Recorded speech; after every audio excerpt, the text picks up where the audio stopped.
Menteri Koordinator Bidang Pembangunan Manusia dan Kebudayaan Menko PMK Muhadjir Effendi berkunjung ke Kampung Putrayuda, Kelurahan Tanjung Rejo, Kota Malang, Jawa Timur pada Rabu 24 Agustus.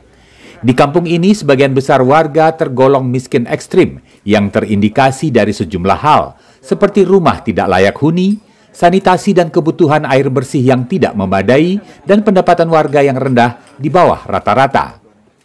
Dalam kunjungan tersebut, selain menyapa warga dan menyerap secara langsung permasalahan yang dialami warga, Menko Muhadjir juga menyalurkan bantuan sosial.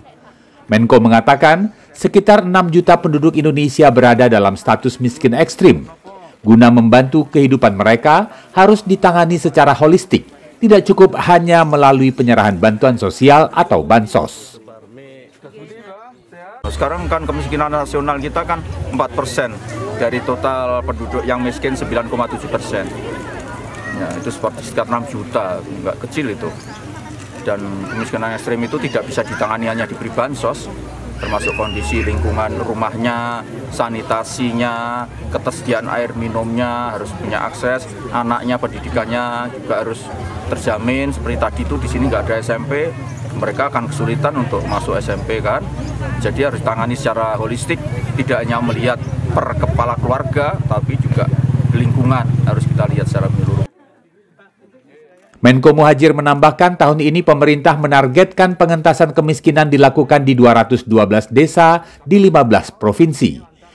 Khusus untuk Kota Malang, penanganan kemiskinan melibatkan Kementerian Sosial dan Kementerian Pertanian bersama pemerintah Kota Malang melakukan pembangunan rumah layak huni, penyelesaian status tanah rumah warga, penanganan warga lanjut usia, dan pendirian sekolah.